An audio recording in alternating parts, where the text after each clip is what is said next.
What's up, boys? It's Tim and Gugabe here. We'd appreciate if you subscribe to the channel and like the video. Gugabe, how are you doing?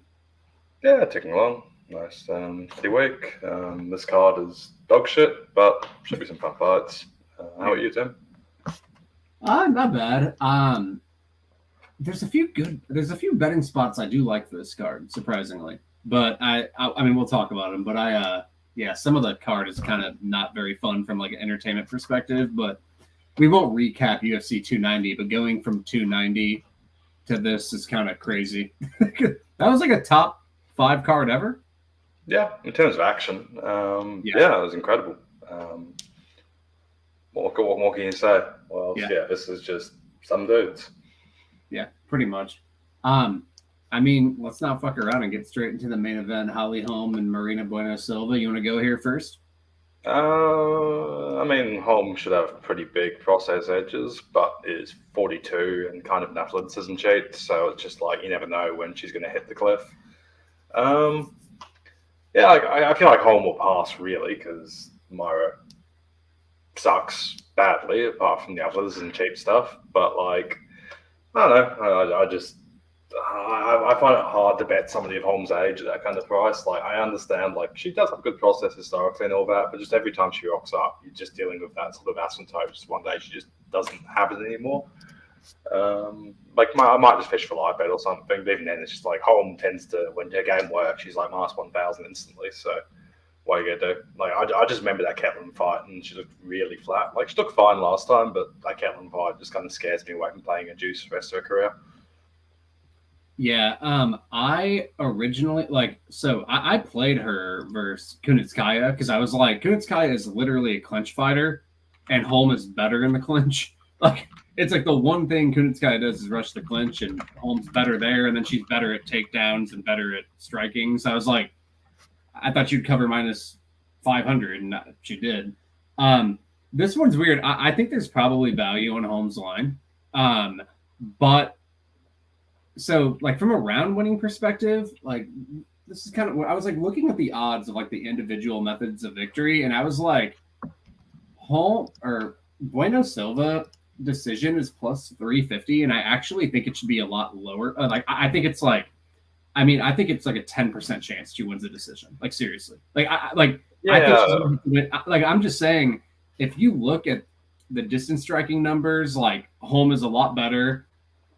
What's her name? Fiorot held Bueno Silva against a clinch. That's what Holm does. And then she also gives up takedowns, and Holm likes to mix in takedowns. Now it's like, and she comes in and gets countered like really easily. And that's like when Holm thrives, when she can do that, get easy clinch time. She's way bigger. Like, she's way bigger than this girl too.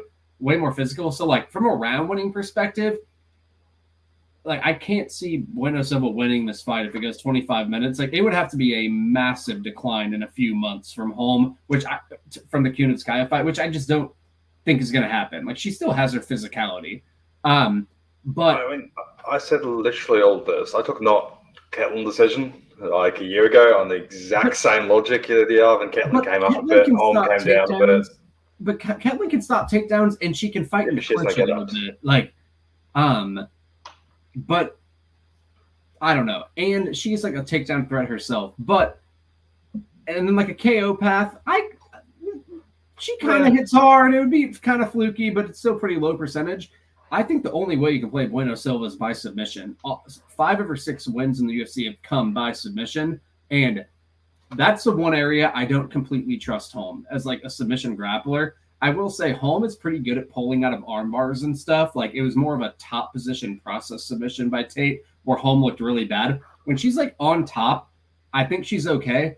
But the knee bar kind of scares me because even against Fiorot, like, Bueno Silva got in that position, and Bueno Silva, like, I don't trust Holm as much if like she has to defend her legs. You know, like, you can't muscle out of that as much as like upper body. Like, you can to a degree, but I think knee bars you can. Knee bars you can. It's more like heel hook kind of shit where I'm a bit not as sketchy. Not as knee much bars. as the body arm bar. Like, you can pull out of an arm bar much more with like muscle, I feel, with just like being like, I don't know. I feel like good examples, Brock Lesnar against Frank Mir. He was like pulling out of the upper body stuff, then he got knee bar and had no idea what to do. But I I don't see Bueno Silva winning this fight unless if she gets a submission. And like, I do have a little bit of concerns. Like with Kunitskaya and Holm, I was like, Kunitskaya's not going to finish her, no chance, you know. And it's like she looks to clinch. There's like Holm's going to cover her line. Here, it's like, how often does she get submitted? That's really what I think it's going to be, because I mean the clinch is there, the striking is there. Like, and Holm is best as a counter striker. Like when Aldana went face first after her, like Bueno Silva will do, and like she did to Fierro, I think Holm will just light her up, and she can clinch her whenever she wants. And even at the striking, she seems more comfortable grappling now. Holm, like she doesn't like firefights as much anymore. But overall, I just feel like she's going to win unless she gets submitted, and I'm a little worried about her on the mat because, like, I just don't completely trust her as a submission grappler. Bueno Silva does have, like, some decent submissions. Like, she submitted Jillian Robertson and everything, but Holm is a lot bigger and more physical, so I'm guessing she can stifle. So there's honestly probably value on her line. Like, I just feel like if Holm could easily be, like, minus 800 here, you know, just where you're like, wow, 50-45, easy type of thing. But are you a little worried about the submission? Like, how worried are you about that? Because that's like the only thing I'm worried about. I'm more concerned about just the age cliff kind of thing. I don't know. I just weird feelings. MBS is just has magical powers. Just one of those fighters. He's tough. Yeah, tough. Makes it dynamic. Happen. Makes it happen. Yeah. It's also like, Holm was just like, he had the Ketlin. That Ketlin fight really put me off her. Like, I kind of had all this sort of logic against Ketlin. Like, I'm not saying MBS is worse thing, it is better than Ketlin, but like there's sort of athleticism thing, and just like Holm just looks so flat against Ketlin. Then you couldn't Sky fight, but like couldn't Sky is a horrific nail, always has been. I felt like Ketlin was just like sneaky a tough matchup for Holm more than people realize, and and first of all, I thought Holm won that fight, and like that was a pretty bad decision. But Kunitskaya, it was pretty obvious to me like Holm. It was just like a perfect stylistic matchup. I feel like this is a good style matchup too, except I don't know how to measure the submission threat. That's the only thing I'm really worried about. And I feel like if I bet Holm, she's going to get fucking knee barred. And if I don't bet her, she's going to fucking 50-44. And I'm like pretty sure that's going to happen, but who knows, you know? Yeah. I'm just concerned that way better, and she just has like just the career worse. Like she just rocks up and looks fucking decrepit kind of a situation. That's my like at minus 150. Like there was evens, there wasn't evens for a little bit at one point. And I was like, all right, that's a little bit interesting. I think that's a fair bet on Holm at like even money, you know. But now it's like minus 150 to 170. If it gets lower, I'll be interested. But like for now, honestly, a point handicap, like if a point handicap was like plus money, I would be. I feel like if Holm wins, she's just gonna win clean. Like, and it could be like plus 140. Like, if things go her way, I don't think she's gonna like go through much trouble. I just feel like she might get submitted. Like MBS just lost minutes to fucking Wu Yanan, so like she is. Was it Wu Yanan or whichever one of the shitty Chinese women it was? But like that was a very competitive fight for no particular reason. I just MBS just gives me. Between the age and MBS just having magical powers. Like I faded MBS a few times. Even like MBS De La Rosa. Like I felt like De La Rosa would be an obvious smash spot to fade her. Eventually, just kind of high rolled a bunch of shit. And I don't know. Like the handicap. I'm gonna look at the price. If that's plus money, I'll be like legit, like very interested. And there's a good chance it is. But. Yeah, because I just feel like if Holm wins, I don't like she's such a better round winner. You know, like if she gets through the fight, she probably dominated.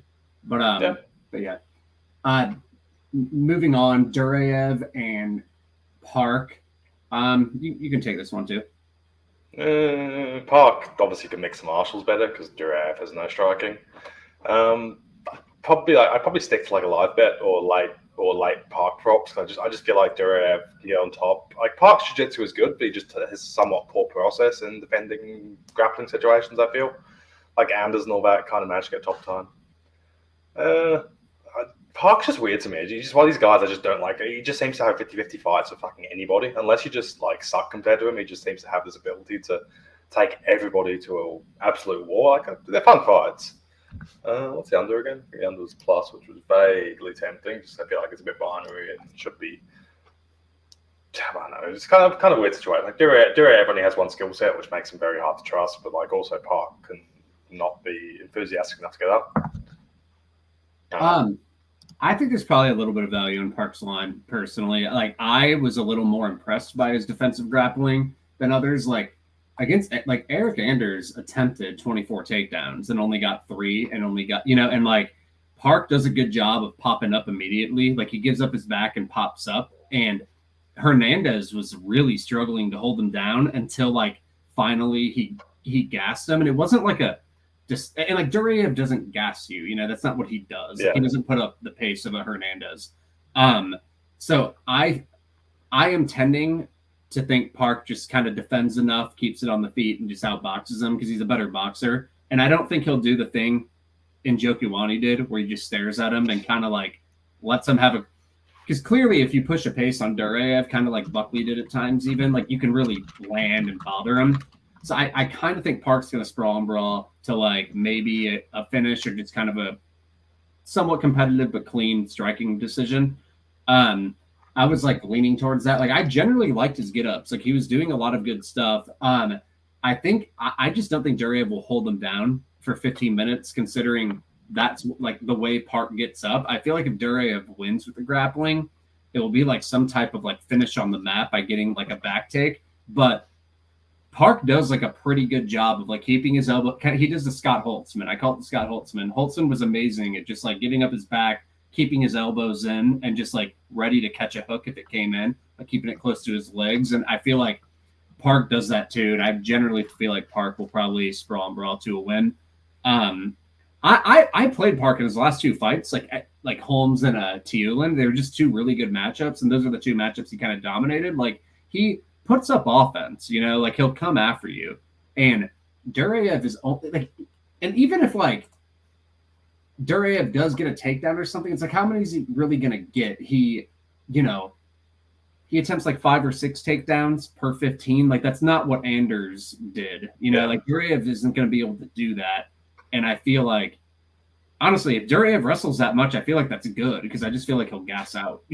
Like I feel like that would be a good thing for Park almost. But I generally, go on. Late Park props are solid. Like, Park round throw, Park KO throw, that kind of stuff. I think also just like if Park's winning, that's probably going to look good. Just inherently. Yeah. Park does kind of sometimes he'll take a little bit to like throw immediately with his hands, but then when he gets in a groove, he will like come for you. I feel like it might be a little tentative at first because the takedown threat, and like maybe he'll get taken down early, but I think eventually he'll like walk him down. I like him a little bit. I kind of just want the line to come in. I'm like minus 150 is like borderline. I think there's probably value, honestly, just because I feel like he can work up, and I feel like Durayev is going to have to be limited to like a big moment back take to keep him down. Like almost like a finish, and I'm going to fade that because I just feel like Park urgently comes up right away, and like that Hernandez fighting him was really. I watched it last night. Like he almost had Hernandez. Like he fucked him up, and like he didn't gas right away. The gas kind of like just happened in the middle of round 2, and even before that, like a minute or 2, he was hurting Hernandez like bad. I feel like Park probably breaks his rib or something. It's like this one slam, and Park just stops functioning. And I'm pretty sure Park gets injured there. Like I just feel like just the way it goes, like because he Park's like 80%, 0%. Like he just goes like, and it's like it's a slam, but it's not like anything crazy. Then just like visibly just go. Like, it would not shock me if he broke a rib or like triggered something weird off that. It was weird because all of a sudden he got Hernandez put the grapevine in, and Park just kind of like gave up. Like after he got taken down. And maybe he was just exhausted. I think that's a possibility, but he could have been injured. Like it was a great fight upon rewatch. Yeah. And I don't think we realized at that time how like Hernandez is actually pretty fucking good, and Park's pretty good too. Like we didn't realize that was a higher level fight at the time, but I think now we realize both guys are pretty good. Park's win again. I was watching Park just destroy Barriol too. Completely dominated him, But yeah. Harris and Parisian. I'll let you lead here. I mean, there's a Gugabe special. It's a Walt Harris fight. Like he either kills him inside 3 minutes, or he almost kills him inside 3 minutes and gasses badly. I do feel like Harris is like when he takes it patiently, I think he can actually he does hold on to a decent gas tank. Like there is a version here where he just kind of stays medium tempo and just beats Parisian up for 15 minutes. Like, Parisian, kind of a mess. Yeah, I mean, I'd probably. I mean, I see how Parisian wins this fight, but also I kind of feel like Harris minus 150 is a little bit insulting because it's just like, yeah, Parisian has to get knocked out to win this fight, essentially. And like, Parisian's not like a good wrestler. He's not particularly functional as a wrestler. He's not yeah, he's not very good. Yeah, absolutely. He's been owned a few times. Just, I don't know, like, how can you really be super into him? Like, Walt Harris is Walt Harris shit. I just feel like, yeah, Walt Harris has had Walt Harris shit done to him by, Tibura, Volkov, Overeem lately. Like, those are a lot better guys than Josh Parisian. Like, Walt Harris is getting Walt Harris by top 10 heavyweights. So I was like, Parisian is just like, yeah, he does the right things to take advantage of Harris's issues, but like, I'm just not sure he's necessarily the one. And like, Harris could get on top of him and that kind of stuff. Like, Harris, yeah, I think raw athleticism, he's a little bit underrated. But he's also been off for like 2 years too, which is a bit of a question. And he's 40 years old. Jesus. All right, never mind. He's 40 years old. I mean, it's heavyweight. He's going to be the same fighter anyway. But it's weird because like I wrote in my write up this fight about how like Harris lost to Tabora, Volkov, and Overeem. It's like and he almost knocked out Overeem and Tabora. So he still like showed he's very dangerous. He's obviously a very, very like dangerous KO threat early. However, almost all like, unless if you include that, but all right, so 6 of his wins have been by knockout generally, like all 6 generally early, except the Andrei Arlovsky fight. I think he won that originally, and then it overturned into a no contest, but he only landed 24 significant strikes. So it's like, it's hard to rely on him to win fights unless if he wins early, So I mean, that's the one thing I'm worried about him. His grappling defense, like he has okay first layer kind of, but when he gets grounded, he's bad. Like he's not good. Parisian, I don't really have all that much faith in him to take advantage here, but if he landed 3 takedowns against Alan Badot or whatever, and looked kind of functional, like what I saw him do there, if he Harris, it wouldn't shock me. That's just what I'm saying. Like if he got a takedown and like he pushed the pace, absorbed some punches early, survived, got a takedown, he might finish Walt Harris on the mat. But I agree, but the issue here is that like against Baldo, he got fucking liquidated. Then Baldo cardio dumped. Then he had all the success. Like you feel like spots like that because like the stats, you pick up a lot of stats from an exhausted opponent kind of thing, and it's just like suddenly people like looking into the stats like, oh, he did whatever. It's like but he's fighting a fucking corpse. Parisian live bet is a good thing because like he might legitimately might die 40% of the time in round 1. Like seriously. I just get a little worried because I don't like betting guys who are minus 170 if they don't get that early knockout. I'm not sure they're gonna win.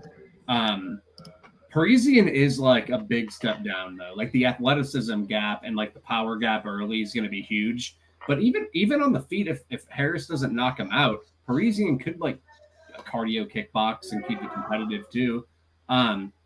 I picked Harris to win by early KO. Like I ended up because I do respect his danger, but I'm not interested in his line. Like he has too many flaws, and it's just like he doesn't win. Like if he doesn't get that early knockout and he goes to the cards, I would almost favor Parisian to win if it goes to the cards. Like if it's decision only, what's the line? I don't even know what it is, but I would be like, Parisian might have mixed in a takedown, might have outlanded him, but Harris does wilt so hard. Like it's kind of weird because like I get your logic, but also if decision only, it's like if Parisian does hit the takedown, what's the chance he finishes?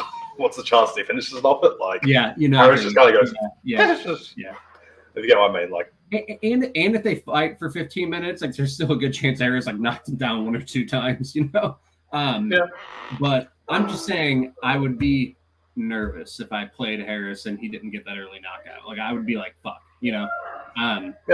What's he KO1? What is he KO1? Like plus 150 or something? Something. Like, I'd rather take under 1.5, like minus 105. Harris wins in round 1 plus 150, I guessed, and I was like, yeah, probably 40% of the time. Like, I don't even know. Yeah. I mean, yeah, it's simple. It's a simple dynamic thing. Like, again, 2 or 3 years ago, like Harris would have been minus 1,000 here, which is what it is. But I'm not saying it'll be accurate. Just market dynamic. Like, if this fight was booked before, like, I think Harris was like minus 500 against Arlovsky. Like, it was a gigantic favorite. Harris is funny too because in the last I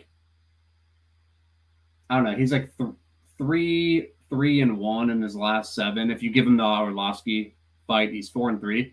I would like not favor him versus Spivak. You know, again, even like Olenek could get it. I mean, still, he probably knocks out Olenek like in the first minute, like 50% of the time at least. You know, but even against like seeing his ground game, he still probably kills Olenek. But Spivak, I mean, we played Harris back then, and we were like laughing at thinking it was an easy ticket, and we were, you know, we look back now and we're fucking stupid. Like, I mean, you couldn't have. I mean, I'm saying. At the time, I don't think it was stupid, but we were on the wrong side and we didn't know. Yeah, 100%. Like, because I mean, Spivak was like a debutant who he didn't look that good on the regionals. Like, he really got a lot better, I feel like, in the UFC. And Harris probably gets taken down and finished. Like, huge club. I mean, I favor Spivak if they fight again. 100%. I think Spivak's got a lot more physical since then. Like, again, like the early version of Spivak was like before he discovered steroids. I feel like he just like can limit engagements a little more and enters his takedowns like a lot better in the clinch. All right, but Chandler and Michael Chandler, no, Chelsea Chandler, is that her first name? And then Norma Dumont. What do you got here? I hate Norma Dumont with passion. She's one of these fighters I just lose on constantly. It's just like her style should not work, but somehow it does. Like she just gives herself a split decision ceiling, then just wins that split decision like more often than not, which is very annoying. Yeah. Chandler has pretty much all the firm win upside here, just because she grapples and Dumont has no get ups, and like if Chandler gets on top, she probably looks good. But Norma should probably just outstrike her for as long as it stays standing. Pretty binary, honestly. Like. I do feel like anybody who looks like minus a lot post is going to be Chandler, because like Dumont doesn't really give herself much scope to ever look minus anything unless it's like Danielle Wolf where she sucks. Like Dumont, she's just like a low tempo women's MMA striker who gasses in round 3. So it's like how big a favorite can she be? I picked Dumont here just because I'm like who the fuck is Chandler beaten besides Stoliarenko? And like she even in her 2 fights ago, I didn't think she looked that good in her Invicta fight. Like I watched, like she lost round 2, I thought, and I think she did on the cards too. It was open scoring, and she basically crashes a clinch, and Dumont can't get put there. Like we saw Macy Chiasson keep clinching her up, you know.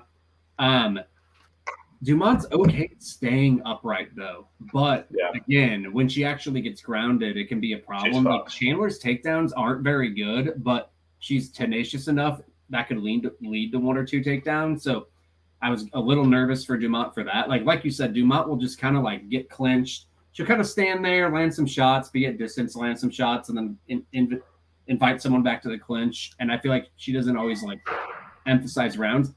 I could see this though being like a levels thing. Like I could just see Dumont being able to defend fine and just fucking tee off on her. Like she might light her up on the feet. Like the issue of Dumont's like a levels argument. A lot of Dumont's wins are just kind of very weird. But she has had some where she kind of like Ashley Evans Smith. If Chelsea Chandler shows up to be like not that good on the feet, kind of like an AES. Like she beat the fuck out of her. Like I feel like I'm thinking Dumont is generally. But AES had like spinal stenosis and retired for 3 years afterwards and just looked visibly fucked. Like that, there are big asterisks on pretty much all of Dumont's wins. Like Aspen Ladd rocks up Aspen Ladd and wins that. I'm just saying, I feel like Ashley Evans Smith and Danielle Wolf are probably closer to Chelsea Chandler than Carol Rosa, Felicia Spencer, Chiasson, and Ladd. Like maybe Chandler is like on their level to a degree, but like there's a good chance she's not.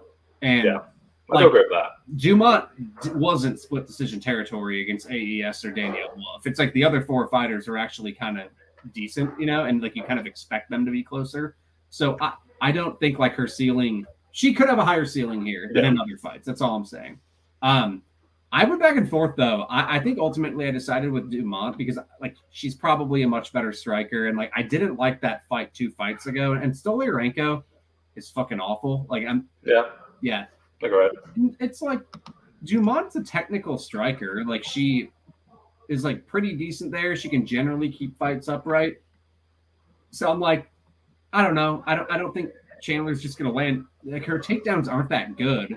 It's just she's tenacious, you know, and she lands ground and pound shit. I could see that working, but I don't want anything to do with it, honestly. I think having Dumont a bit of a favorite is fair because of like she's more proven, and that's pretty much all I care about. And it's just like whatever. I think it's a reasonable line.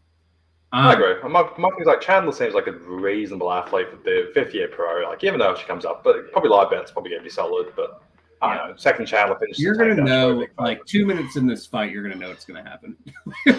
I just feel like Dumont's had this very weird run because it's like Spencer and Ladd, who probably even Spencer, Ladd, and Rosa should have all have beaten her pretty easily, and they just fucking did not pursue the takedown. Like Ladd had one of the weirdest brain farts of all time. She decided not to fight till like round 3, then she like wins the rest of the fight thing. You had Rosa decide to give her a 50-50 cage war for two rounds, then decide she's actually going to try to start fucking fighting in round 3 and was beating it pretty easily. Yeah. Like, it made no sense. Like, I don't know. Yeah, like, Dumont's all right. Like, she's UFC level, and that's pretty much it. Like, her metrics are good. Like, she doesn't land a lot of strikes, but she, like, defends strikes at 67%, which is, you know, 90th percentile at least.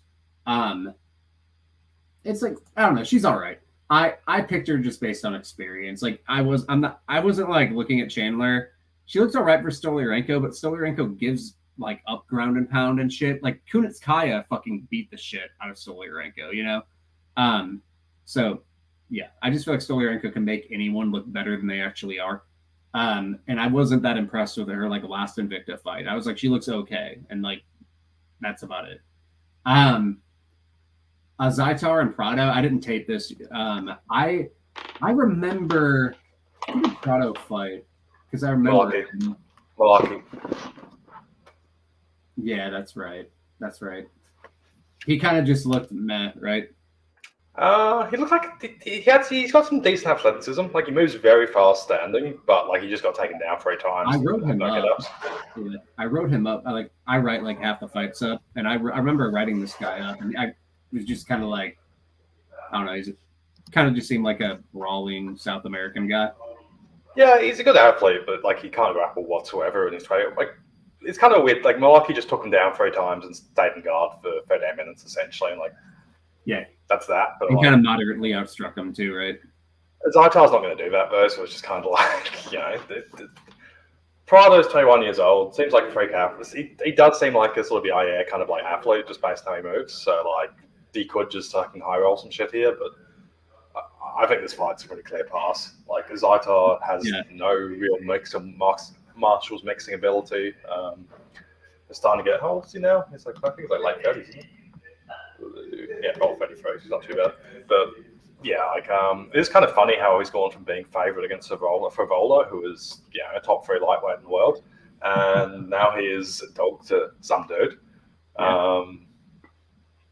don't know.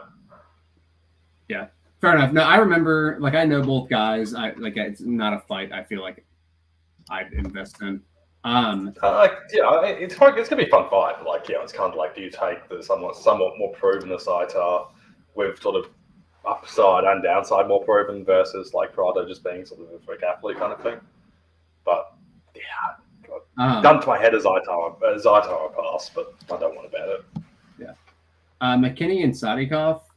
I think there's probably value on Sadikov. Like I played Von Thiem against McKinney. Like, anyone who looks reasonably durable and well-rounded and like can fight 15 minutes, like I'm probably going to play at a competitive line against Terrence McKinney. Like Terrence McKinney, I'm not going to play against Terrence McKinney when someone's a minus like 300, just because it's like fuck that. Like I also I got lucky. I played Sadikov versus Elder, and the cut bailed me out. I do think those first 2 rounds, even though he was down 2-0, were very competitive. Like on rewatch. And originally, when I watched it, I didn't think Sadikov looked that great. But then when I rewatched it, I kind of thought both of them looked all right. And like I was a little more impressed by both guys, like upon rewatch. And like he pushes a pace, he'll get in your face. He landed like 64 significant strikes in 10 minutes. Like. And seems like a tough guy. He can kind of defensively wrestle a bit too. And like McKinney just fucking looked spooked last fight. And like if he doesn't, it's like sure he might knock this guy out, but he's never been knocked out in his career. Maybe he could bully submit him. Maybe like he does have like a wrestling sprint early in him too, McKinney. But if neither of those happen, doesn't get the finish, Sadikov probably just beats him, you know? Yeah, I agree. Like, McKinney seems to be in the sort of Durayev sort of stage of his career where he's been like finished brutally twice from gassing, and now he's just kind of not doing anything. So like, my view is like, if McKinney does McKinney shit, like Sadikov's kind of a durability and cardio ability, that's his kind of base. So it's like, all right, McKinney probably only has a 30% chance of maiming his ass.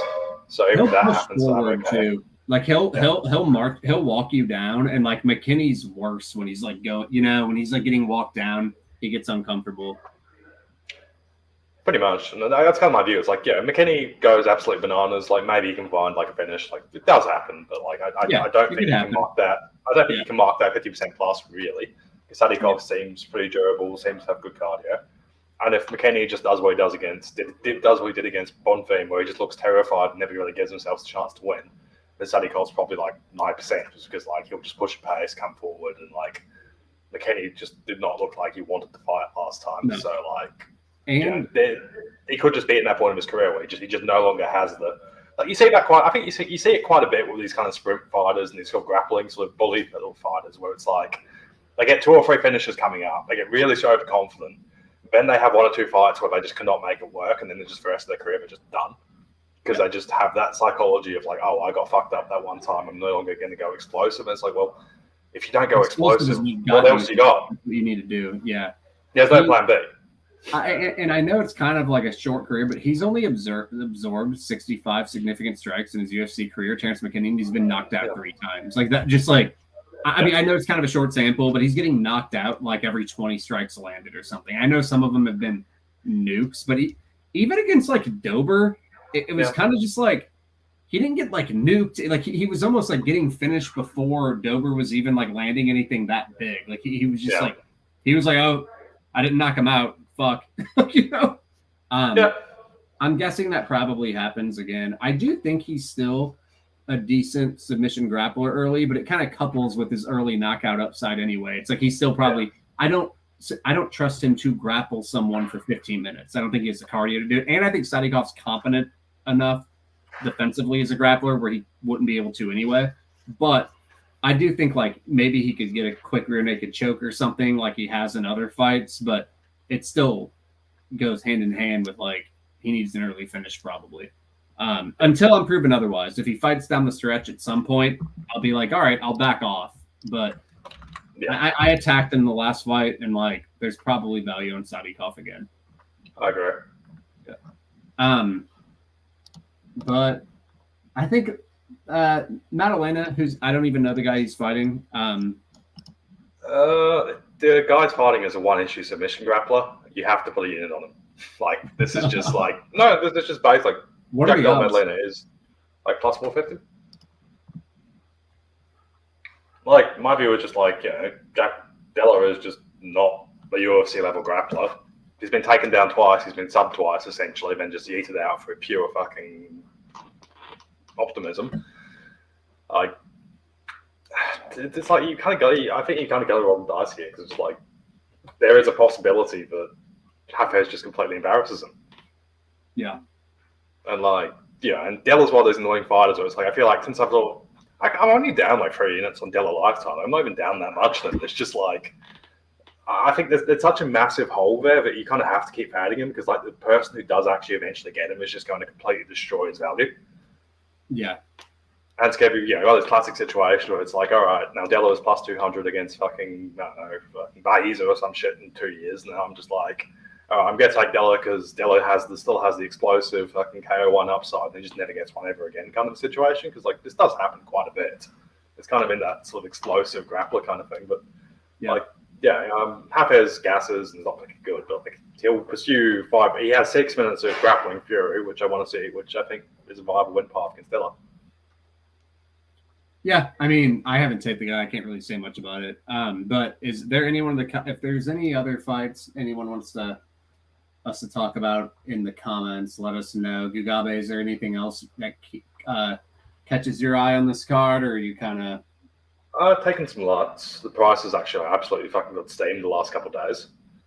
I just think Melsik is like Guram. He just has this like very low ceiling. He just has 6 minutes of. I picked Melsik by decision, but he was minus 200 when I wrote it up, and I was kind of like, pass. Like, I'm not. Yeah. I even said, I was like, it's probably going to be a competitive striking fight. And why Melsik decision? What's up? Why Melsik decision? He's got 6 minutes of cardio. Like, I just feel like he's as a fighter, That's not true. He's horrific. He's awful. Who was that one guy? He's won decisions before. Bazooka and choosing like contender. Oh, so Souza. You mean the one where he dropped? You mean the one where he won a split decision as minus 400 against some guy who was a fucking karate striker who gave him the absolute perfect fight and still lost round 3 firmly. Lutz can push a pace too. Like, I just kind of chalked it up as a competitive striking fight. Like, I don't feel like betting it, and I was like, my thing is like Melsik has a gigantic hole. Like Melsik's grappling, I think, is honestly like Michael Johnson dad. Like every time he's been put flat, he just immediately goes to pieces. And like, if anybody comes off the Lutz Melsik fight looking like a big favorite, it's going to be Lutz. That's fair. Like, you want to talk about what upside? Fun, war, under plus, take it. Lingo unders have historically fucked me. Like actually, I made a good chunk of money on the Landwehr under, but like his other UFC fights, like Austin Lingo is like Max Griffin levels of fuck you on the under. Like it's crazy. You just watch all his fights. It's like 10 near finishes a fight, and they just survive. Yeah. Souza gave him the absolute perfect fight, and he almost fucked it up. I don't know. Like, he was looking good against Kulabau, and then you just got like a random back take. Like, yeah, but Kulabau? That was a fluke sequence. The finish was a fluke, but against Kulabau, he absolutely destroys Kulabau's nose like 90 seconds in against a guy better cardio, which is a fluke, and he nut shots him and gets like a 3-minute break, which is also a fluke. So it's just like, I mean, evens out kind of thing. I just I don't like competitive striking fights that are competitively lined. It's just like, I don't know. I'm looking for other spots, and like both guys like just aren't that great. But Lutz push. But all the martial mixing is Lutz. All the cardio is Lutz. All the grappling is Lutz. Like Gugabe, what do you think's the best play on the card? Current prices. This card's not really. Like probably Sadikov or late Sadikov maybe. I took some Lutz like plus 150 though, but like that's now down to plus 120. So I think Sadikov. It's Sadikov. I've been eyeing Sadikov for 2 or 3 weeks, so the line's kind of been holding too, like minus. I think McKinney just seems to have some. McKinney has this like weird power ranking equity because it's like people just look at. I think the market struggles with guys who are just have close fights with people. Because there's just these guys who can just have these fucking stupid 50-50 wars with like guys between say number 5 and number 50. And the market's always like, oh fuck, that guy took that number 5 guy to a really close fight. He has to be great. And it's like, no, he doesn't have to be great. He just has that style. Like imagine even with wrestling and all that. There'll probably be some guys who just have those annoying styles, or it's like they're never going to string together a fucking championship win of their own because they can't win against shit competition consistently. But they can also hypothetically just have a good day. They just have one of those styles where they can just keep it close against everybody. Yeah, I'm just very glad. Like I passed against Frivola or on the Frivola fight, even though I like Frivola to win, and he memed him. But I was like, I want to bet guys who look very durable. Bonfim looked very durable. Frivola that was like first knocked out every fucking fight. Even if he wins, he gets like hurt. And then Sadikov looks pretty durable. Maybe he could get grappled, but I generally liked it. Like, I think it's gonna have to come early. So yeah, I like Sadikov. The Holm fight kind of makes me nervous. Like, I almost want to. I think there's probably value on their line, but I'm just a little nervous about the submission. Like, I think you got to, if you like Bueno Silva, I think just play her by submission at like plus 300, or you could fucking just play Holm and then head if like you can somehow get like a sub line on Bueno Silva at like plus 350 or like a little higher than like the average market price, and like I would just hedge because that's like a pretty. I really just don't think Bueno Silva can win the decision here. I think it would be very shocking to me. But yeah. Yeah, I like Sadikov. That's like my main. I think that's the best play on the card. There's a few spots I like though. I like this card for sure. But all right, man. Well, I will. That's gonna be everything. I have been up since 3 a.m., so I'm really tired. So I need to go to bed. But I will see you, and thanks everyone for joining. And we could maybe do a recap Saturday, but I don't know. That's kind of hard for you. If I do it, maybe I'll do it. Not for this card. We'll do it on like pay-per-views or something, you know? Yeah. But thanks, Peter, and everyone have a good one, man. Catch you guys.